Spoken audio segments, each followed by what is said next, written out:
छोटे ओवैसी के बाद बड़े ओवैसी ने क्यों दे दिया है 15 मिनट वाला चैलेंज, और वो भी सीधे प्रधानमंत्री नरेंद्र मोदी को। ये 15 मिनट वाला जो पेच है, दरअसल ये 13 साल पुराना है, जब छोटे ओवैसी यानी अकबरुद्दीन ओवैसी, जो कि असदुद्दीन साहब के छोटे भाई हैं, अकबरुद्दीन ओवैसी ने एक जहरीला भाषण दिया था जिसमें कहा था, आपको याद दिला दूं, अगर पुलिस को 15 मिनट के लिए देश से हटा दिया जाए तो भारत के 25 करोड़ मुसलमान 100 करोड़ हिंदुस्तानियों को सबक सिखा देंगे। छोटे ओवैसी का यह भाषण काफी ज्यादा चर्चा में आया, विवादों में आया, और उस वजह से मुकदमे भी हुए। हालांकि वो ये कहते रहे कि वो गलत कह रहे थे, भारत में मुसलमान 25 करोड़ तो हैं, तब मुस्लिम आबादी करीब 14 करोड़ के आसपास थी। लेकिन अकबरुद्दीन ओवैसी की तुलना में असदुद्दीन ओवैसी की छवि थोड़ी अलग मानी जाती है, ज्यादा सेंसिबल मानी जाती है। इधर ओवैसी के भाषणों को हम डिकोड करें तो हम उनके अलग अलग व्यक्तित्व को देख पाएंगे। ओवैसी का एक चेहरा है जो इतिहास की अपने हिसाब से व्याख्या करता है और इतिहासकार बन जाता है। एक चेहरा वो है जो सच्चा हिंदुस्तानी और देशभक्त के रूप में सामने आता है। एक चेहरा वो है जो खुद को सेक्युलर कहता है। और लेकिन ओवैसी का एक और चेहरा है जो धर्म के चश्मे से सारी नीतियों को देखता आया है। उस धर्म के चश्मे से ही सोमनाथ मंदिर पर राष्ट्रीय सुरक्षा सलाहकार अजीत डोवल के बयान को भी अब ओवैसी देख रहे हैं। इसको समझने के लिए पहले आप अजीत डोवल साहब का वो बयान सुनिए जो कुछ दिनों पहले उन्होंने सोमनाथ मंदिर के मामले में दिया था। हमारे मंदिरों को लूटा गया और हम एक मूक दर्शक की तरह असहाय होकर इसको देखते रहे। ये इतिहास हमें एक चुनौती देता है कि ये उस भारत का आज हर युवक के अंदर वो आग होनी चाहिए। हमें अपने इतिहास का प्रतिशोध लेना है। 1000 साल पहले 6 से 8 जनवरी के बीच 1026 ईस्वी में गजनी के शासक महमूद गजनवी ने सोमनाथ मंदिर में भयंकर लूटपाट की थी और भीषण रक्तपात मचाया था। उसके बाद कई बार वो मंदिर विध्वंस से गुजरते हुए निर्माण तक अब पहुंचा। उसी मंदिर के नव निर्माण को लेकर भावनाओं में ज्वार लाने वाले एक बयान एनएसए अजीत डोभाल ने दिया था। अब उसी बयान पर पलट कर जुबान चलाई है ओवैसी साहब।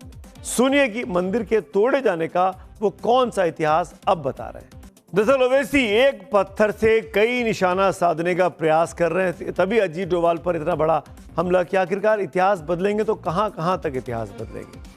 ओवैसी ये बताने की कोशिश कर रहे हैं कि हिंदू शासकों ने भी मंदिरों और मूर्तियों को तोड़ा है, लेकिन इससे ज्यादा ये बताने की वो कोशिश कर रहे हैं कि मुस्लिम शासकों को मंदिर तोड़ने वाले के रूप में पेश ना किया जाए। साथ ही कभी खुलकर तो कभी घुमा फिराकर आरएसएस पर भी अंग्रेजों के साथ होने का वो आरोप लगाते रहे हैं। इस तरह वो गैर बीजेपी राजनीतिक इकाई के रूप में खुद को देश की राजनीति में हैदराबाद से निकलकर अब स्थापित करना चाहते हैं। ऐसा इसलिए भी है कि एक तरफ वो बीजेपी और आरएसएस पर अटैक करते हैं तो दूसरी तरफ कांग्रेस और समाजवादी पार्टी को भी छोड़ते नहीं, और इसीलिए वो एक साथ आरएसएस और विपक्ष दोनों के निशाने पर रहते हैं। संघ को 100 वर्ष के बाद ये स्पष्ट करने की जरूरत नहीं है कि संघ का देश की स्वाधीनता, देश की एकात्मता, अखंडता के लिए क्या संबंध है। मुझे लगता है कि संघ तो बना ही इसके लिए, जिया ही इसी के लिए। संघ ने जो भी किया देश के लिए ही किया है। तो मुझे नहीं लगता कि आज के समय में ये ओवैसी साहब को प्रश्न हो सकता है, बाकी समाज में लोगों को ये प्रश्न नहीं है। कौन किसके लिए काम कर रहा है, आप जानती है कौन किसके लिए काम कर रहा है। वैसे तो AIMIM यानी जो ओवैसी साहब की पार्टी वो 100 साल पुरानी है, लेकिन इसको असली पहचान मिली जब इसकी कमान असदुद्दीन ओवैसी को मिली। ओवैसी ने इस पार्टी को हैदराबाद की तंग गलियों से निकालकर अब महाराष्ट्र और बिहार की सियासी सड़कों तक पहुंचा दिया है। उन्होंने अपनी पहचान शुरुआती दिनों में एक ऐसे नेता की बनाई जो मुसलमानों का कट्टर नेता है। फिर उसमें ओबीसी दलितों की बात भी वो करने लगे। बिहार और महाराष्ट्र में मिली कामयाबी, चुनावी कामयाबी के बाद उनकी नजरों की रेंज में लगता है कि यूपी ही नहीं असम भी आ गया है। असम में इसी साल कुछ ही महीनों में विधानसभा के चुनाव होने जा रहे हैं और ओवैसी असम के मुख्यमंत्री हिमंता बिस्वा शर्मा के मियां वाले बयान पर भी इन दिनों बहुत भड़के हुए। ओवैसी यहां तक तो बोलते हैं लेकिन अपनी पार्टी के दागदार दामन पर खामोशी की चादर तान लेते हैं। जैसा कि अक्सर हमने नेता को देखा है, दूसरे की तरफ उंगली उठाएंगे लेकिन अपने गिरेबान में नहीं झांकेंगे। जिस उत्तर प्रदेश में मुसलमानों का रहनुमा होने का वो दावा करते हैं, वहां की बस्ती में, उनकी इलाका एक बस्ती उत्तर प्रदेश में, उनकी पार्टी के नेता अजवरुल हक पर अपनी पहचान छिपाकर खुद को हिंदू बताकर युवतियों को फंसाने का आरोप लगा है। बल्कि अफजरुल की गिरफ्तारी हुई और पीड़िता ने जो खुलासे किए उसके मुताबिक बहुत गंभीर इल्जाम लगे हैं। एमआईएम नेता अजवरुल के तार आतंकियों से जुड़े हैं। अफजरुल पर आरोप है कि वो लड़कियों को बहला फुसलाकर देह व्यापार करवाता था।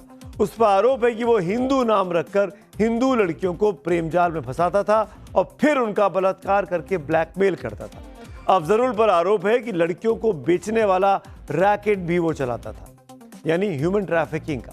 लेकिन सवाल ओवैसी के सामने भी है। वो सारी दुनिया को सबक सिखाते हैं, अच्छा इंसान बनने की बातें कहते हैं, अपने नेता पर कोई कार्रवाई नहीं करते। वो प्रधानमंत्री मोदी को गाजा जाने के लिए सलाह देते हैं कि आप 15 मिनट के लिए वहां चले जाइए, जिसका कोई मतलब नहीं है। लेकिन क्या वो अपनी पार्टी के नेताओं को धार्मिक कट्टरता, झांसा देकर और धर्म छुपाकर प्रेम में फंसाने वाली घिनौनी हरकतों के खिलाफ 15 मिनट का चैलेंज देना चाहेंगे? चलिए 15 मिनट की नहीं तो 15 दिन का ही चैलेंज देके देख लें। ये भी बता देते हैं कि ऐसे घोर सांप्रदायिक और मानवता विरोधी अपनी पार्टी के नेता को निकालने में उन्हें क्या 15 साल लगेंगे?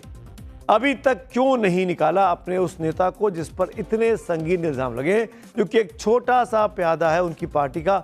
जब वो उस पर कार्रवाई नहीं कर पा रहे हैं तो दुनिया को 15 मिनट की सलाह कैसे दे देते हैं? आगे बढ़ते हैं आज की अगली कहानी की ओर।